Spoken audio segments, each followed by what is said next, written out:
பிரபலமான நடிகை ஒருத்தவங்க அவங்களோட விவாகரத்துக்கு அப்புறமா அவங்களோட கணவரோட சேர்ந்து ஒரு நிகழ்ச்சியில கலந்திருக்காங்க. அந்த செய்தி தான் சோசியல் மீடியால பயங்கர வைரலா போயிட்டு இருக்கு. யார் இந்த பிரபலம் அப்படிங்கறத தெரிஞ்சுக்கலாமா? வாங்க முழுமையா இந்த வீடியோல பார்க்கலாம். சமதா, நாக சைத்தன்யா இவங்க 2 பேருமே டிவோர்ஸ் வாங்கிட்டாங்க அப்படின்னு நம்ம எல்லாருக்கும் நல்லாவே தெரியும். இது பெரிய அதிர்ச்சியே நம்ம எல்லாருக்கும் ஏற்படுத்திருச்சு. சரி, இவங்க 2 பேரும் சேர மாட்டாங்களா அப்படின்னு தான் நிறைய பேர் கேள்வி எழுப்பிட்டு இருக்காங்க.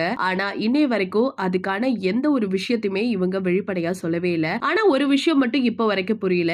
ஏன் இவங்க 2 பேரும் டிவோர்ஸ் பண்ணிக்கிட்டாங்க? ஒரு பக்கம் உள்ளவங்க என்ன சொல்றாங்கன்னா சமதா தான் காரணம்னு சொல்றாங்க. இன்னொரு பக்கம் நாக சைத்தன்யா தான். இப்படி மாத்தி மாத்தி சொல்லிட்டு இருக்காங்களே தவிர்த்து என்ன விஷயம் அப்படிங்கறத 2 பேருமே இன்னைய வரைக்கும் தெளிவா சொல்லவே இல்ல. இந்த நிலையில அவங்களோட டிவோர்ஸ் எல்லாம் முடிஞ்சு இத்தனை வருஷம் ஆயிடுச்சு. அப்படி இருக்க நிலையில சமந்தா, நாக சைத்தன்யா 2 பேருமே ஒரு நிகழ்ச்சியில சேர்ந்தே செலிப்ரேஷன் பண்ணியிருந்திருக்காங்க. அந்த வீடியோ தான் இப்ப சோசியல் மீடியால பயங்கர வைரலா போயிட்டு இருக்கு. இத பார்த்த ரசிகர்கள் எல்லாருமே அடடா இவங்க சேர்றதுக்கு வாய்ப்பு இருக்குப்பா அப்படிங்கிற மாதிரி பேசிட்டு வந்துட்டு இருக்காங்க. இந்த வீடியோ பார்த்தோடே உங்களுக்கு என்ன தோணுச்சு அப்படிங்கறத மறக்காம நம்ம கமெண்ட் செக்ஷன்ல ஷேர் பண்ணிக்கோங்க. இது போல பல அப்டேட்ஸ் தெரிஞ்சுக்க நம்ம சேனலை சப்ஸ்கிரைப் பண்ணி வச்சுக்கோங்க.